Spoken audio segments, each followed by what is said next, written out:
6월 28일 오늘의 말씀은 시편 84편 1절에서 12절입니다. 만군의 여호와여, 주의 장막이 어찌 그리 사랑스러운지요. 내 영혼이 여호와의 궁정을 사모하여 쇠약함이요.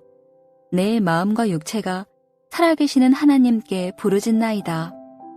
나의 왕, 나의 하나님, 만군의 여호와여, 주의 제단에서 참새도 제 집을 얻고 제비도 새끼들 보금자리를 얻었나이다. 주의 집에 사는 자들은 복이 있나니 그들이 항상 주를 찬송하리이다. 셀라. 주께 힘을 얻고 그 마음에 시온에 데려가 있는 자는 복이 있나이다. 그들이 눈물 골짜기로 지나갈 때에 그곳에 많은 샘이 있을 것이며 이른 비가 복을 채워주나이다. 그들은 힘을 얻고 더 얻어 나아가 시온에서 하나님 앞에 각기 나타나리이다. 만군의 하나님 여호와여, 내 기도를 들으소서. 야곱의 하나님이여, 귀를 기울이소서. 셀라. 우리 방패이신 하나님이여, 주께서 기름 부으신 자의 얼굴을 살펴보옵소서. 주의 궁정에서의 한 날이 다른 곳에서의 첫날보다 나은즉 악인의 장막에 사는 것보다 내 하나님의 성전 문지기로 있는 것이 좋사오니 여호와 하나님은 해요 방패이시라. 여호와께서 은혜와 영화를 주시며 정직하게 행하는 자에게 좋은 것을 아끼지 아니하실 것임이니이다. 만군의 여호와여, 주께 의지하는 자는 복이 있나이다. 시편 84편 1절에서 12절 말씀을 함께 묵상하겠습니다. 시편 84편은 우리가 잘 알고 있는 시편 중 하나입니다. 표제에 보면 고라 자손의 시로 인도자를 따라 깃딧에 맞춘 노래라고 하죠. 이스라엘 백성은 1년에 3번 이스라엘의 3대 절기에 예루살렘으로 순례의 길을 가고요. 그 순례의 길을 가는 동안 많은 노래를 부르지요. 지금 이 시인의 상황은 예루살렘으로 가는 순례의 길에 참여할 수 없는 상황에 성전을 사모하고 하나님을 애타게 사모하면서 부르는 시편입니다.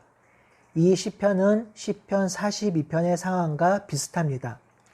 시편은 총 150편으로 구성되어 있고 이 150편은 크게 5권으로 나눌 수 있는데요. 이 시편 84편은 제3권을 구성하는 6개의 시편 모음집의 첫 번째 시편입니다. 이 시편은 오직 하나님만 바라보고 하나님의 기쁨을 갈구하라는 권면이 있는데 이는 뒤에 나오는 시편 85편, 86편, 88편, 89편의 동기를 부여하는 시편입니다. 이 시편 84편은 크게 4부분으로 나누어 묵상할 수 있습니다. 1절에서 4절은 여호와의 집을 사모하는 노래이고요. 5절에서 7절은 시온성을 향해 순례하는 자들의 복됨을 노래하고 있고 8절에서 9절은 기름 부은 자인 왕을 향한 기도이며 10절에서 12절은 하나님께 함께함이 얼마나 기쁜 일인지 노래하고 있습니다. 첫 번째 단락 1절에서 4절을 살펴보겠습니다. 시인은 하나님을 만군의 하나님이라고 부릅니다. 만군은 군대, 전사, 투사를 뜻하는데요. 시인은 하나님을 전능하고 강한 하나님으로 보고 있습니다. 시인은 그 하나님이 계신 주의 장막을 너무나도 사랑하고 있습니다. 주의 장막, 즉 여호와의 궁전을 얼마나 사모했던지 자신의 영혼이 쇠약해졌다고 하지요. 너무 사랑하고 그곳에 가고 싶어서 영혼이 핍절해진 것이죠. 이런 마음은 아마도 실향민이나 북한에 고향을 두고 온 분들이 잘 공감하실 것 같습니다. 꿈에라도 가고 싶은 땅, 그러나 갈 수 없는 땅을 향한 마음은 통곡이 되어 절규로 터져나오죠. 시인의 마음이 바로 그런 마음입니다. 이런 자신의 마음을 3절에 다시 한번 표현하죠. 주의 제단, 즉 주의 성전 옆에 참새와 새가 집을 짓고 보금자리를 마련하고 사는 것조차 부러워하고 있습니다. 그 성전 옆에 집을 짓고 사는 새조차도 복을 받은 것이라고 하죠. 얼마나 성전에 가고 싶은지, 그 성전에서 얼마나 하나님을 만나고 싶은지, 성전 옆에 있는 새들도 부러워하고 있습니다. 북에 고향을 두고 온 분들이 북쪽으로 자유로이 가는 새들을 부러워하고 북쪽으로 가는 구름을 그리워하는 것을 본 적이 있는데 그런 마음이 아닐까 싶습니다. 우리도 얼마 전까지 이런 상황을 경험했습니다. 바로 코로나19로 인해서 함께 예배 드리지 못했지요. 이때 여러분의 마음이 어떠하셨나요? 하나님을 예배하고 하나님을 만나는 것이 너무나 그리워서 눈에 눈물이 고이셨나요? 예배의 자리에 너무 나가고 싶어서 코로나가 빨리 종식되길 기대하며 예배의 날을 기다리셨나요? 하나님을 깊이 만나는 기도의 자리가 너무 좋아서 그 시간을 기다린 적이 있으신가요? 오늘 이 시편 기자의 마음이 공감이 되길 바랍니다. 우리가 하나님을 만나고 하나님을 예배하는 그 시간을 사모하며 그리워하는 우리가 되길 바랍니다. 두 번째 단락은 5절에서 7절로 주의 성전을 향해 가는 순례자들의 복됨을 노래하고 있습니다. 시인은 지금 주의 성전을 향해 갈 수 없지만 그 성전을 향해 가는 순례자들을 부러워하며 그들이 얼마나 복된 상황에 놓여 있는지를 말하고 있지요. 5절에 그 마음에 시온의 대로가 있는 자라는 표현은 순례의 길을 떠나기로 결심한 자들을 말합니다. 주께 힘을 얻고 주를 뵈러 가는 자들이 복이 있다고 하지요. 하지만 주께 힘을 얻는 자들이 다 평탄한 것만은 아니죠. 6절에 보니 눈물 골짜기를 지낼 때라고 하면서 분명히 힘들고 어려운 상황을 지날 때가 있다고 합니다. 하지만 그 눈물 골짜기를 지날 때도 많은 샘이 있을 것이고 이른 비가 내릴 것이라고 합니다. 눈물 골짜기를 지나도 하나님의 인도와 보호로 안전하게 시온에 도착하여 하나님을 만나게 될 것이라고 하죠.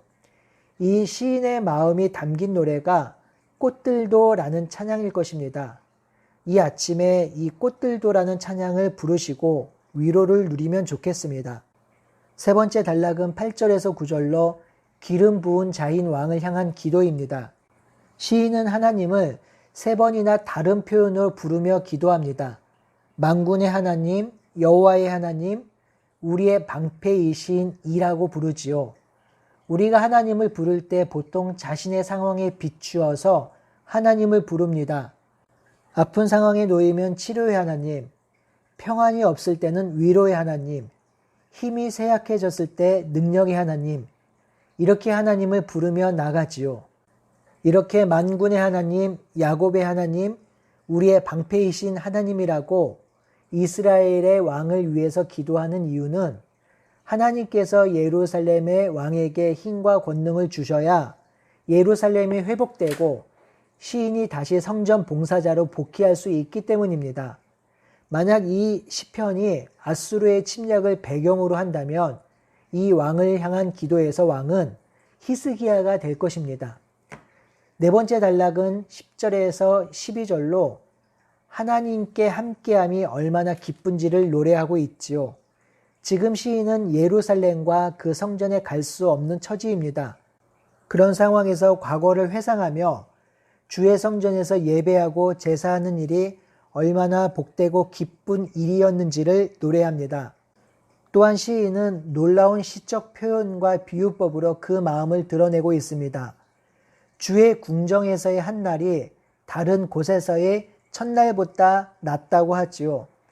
하나님과 함께하고 하나님을 바라보며 제사드리며 예배하는 삶이 다른 장막에서 거하는 첫날보다 더 기쁘다고 하지요.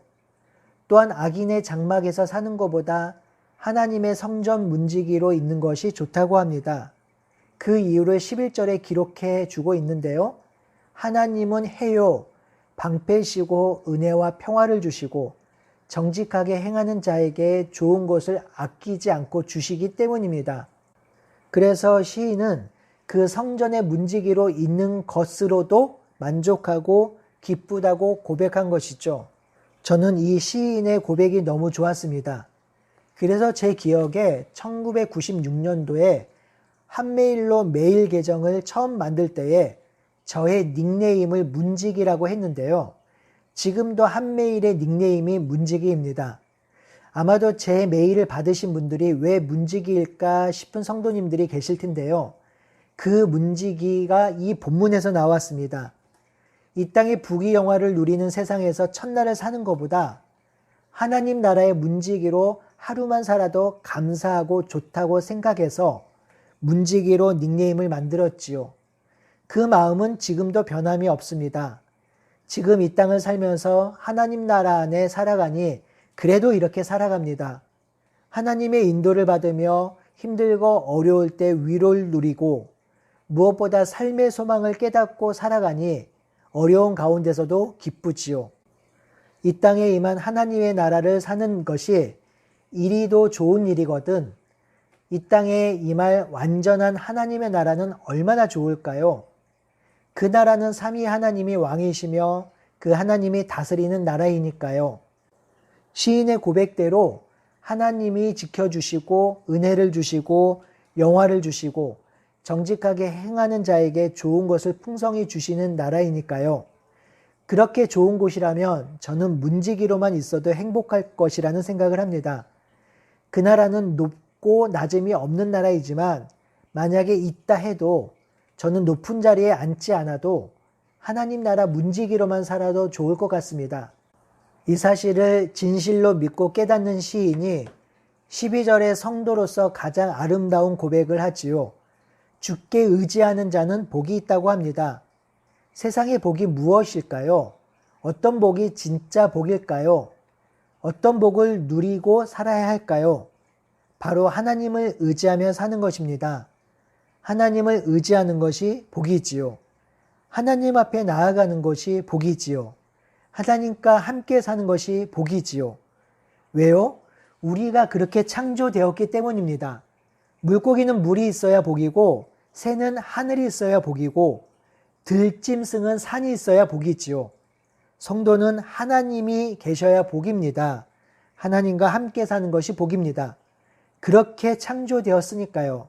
성도 여러분, 오늘 하루도 주를 앙망하고 주를 의지하기를 바랍니다. 그리하여 하나님이 주신 놀라운 복을 누리시길 바라요. 오늘 본문과 관련이 있는 찬양이 또 하나 있죠. 마커스가 부른 주의 장막에서라는 찬양입니다. 꽃들도와 주의 장막에서 한날이라는 이 두 찬양을 부르면서 오늘 하루도 승리하기를 바랍니다. 아멘.